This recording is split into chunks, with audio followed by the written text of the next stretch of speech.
Hoy estamos conversando con los compañeros responsables de divulgación de Claxo en relación al texto La colonialidad del saber, eurocentrismo y ciencias sociales, perspectivas latinoamericanas, que se publicó por primera vez en Claxo y con UNESCO hace 23 años. Entonces, una pregunta que me hacen es una doble pregunta. Una pregunta en primer lugar, ¿cómo surgió esto? ¿A qué situación del debate político intelectual de América Latina respondía a este momento? Y en segundo lugar,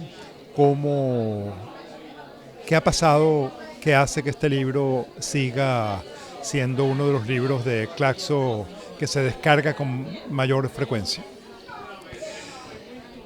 Este libro le debe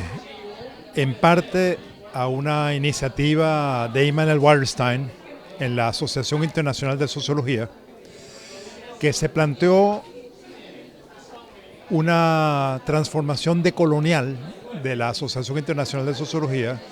que tenía una doble colonialidad, que era una asociación absolutamente del norte, con muy poca participación del sur, y con un pensamiento eurocéntrico en que la producción del norte era absolutamente dominante. Como presidente de la asociación, organizó Wallerstein un conjunto de eventos, de esfuerzos, de reuniones para reflexionar sobre qué querría decir la decolonización del pensamiento moderno visto desde diferentes lugares del planeta. Entonces, entre esos procesos de discusión, se realizó un seminario en Caracas, y de ese seminario en Caracas surgió la idea de crear un grupo de trabajo para hacer unos debates sobre estos asuntos en el Congreso de la Asociación, que se realizó en Montreal en el año 1998. Lo interesante desde mi perspectiva, desde mi experiencia, digamos, fue que en el proceso de ir reflexionando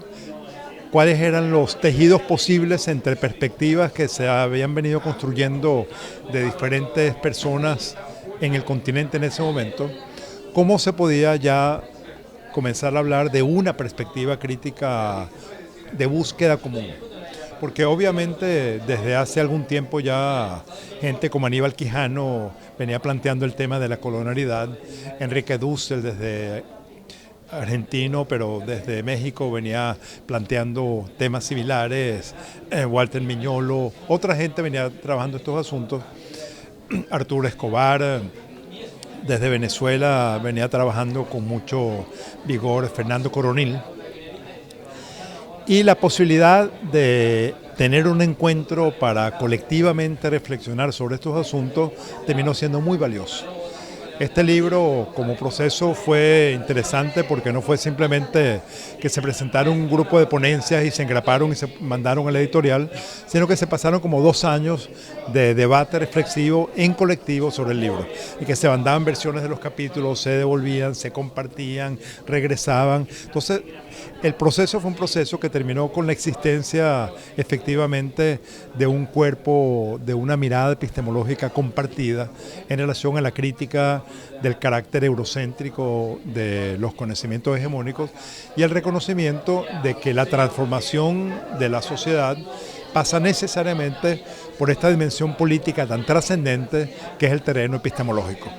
Si los saberes no son cuestionados y asumimos como superiores, como universales, los saberes que precisamente expresan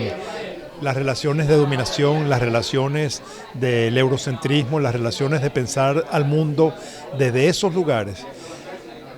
terminamos por tener la más absoluta incapacidad de repensar el mundo y repensar la transformación desde las propias experiencias de los pueblos del sur. Entonces, ese intento de pensar los debates epistemológicos como debates políticos de primer orden y como unas tareas y unas exigencias políticas de primer orden fueron un poco lo que llevó a este esfuerzo colectivo. Esto no solo se publicó el libro, sino que a partir de ahí se realizaron durante varios años reuniones regulares con participación de más o menos gente en esta búsqueda colectiva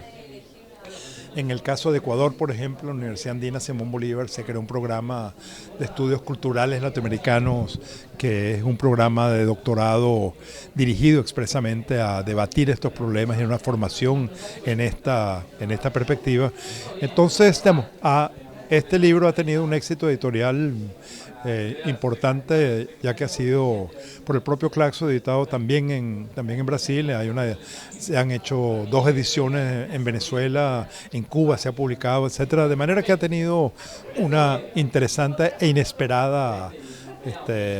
reacción, interés, impacto, que hace ver que efectivamente estos temas epistemológicos que suenan como esotéricos no son nada esotéricos, sino que son unos temas que tienen que ver muy directamente con los retos políticos e intelectuales de todo pensamiento transformador hoy en el continente.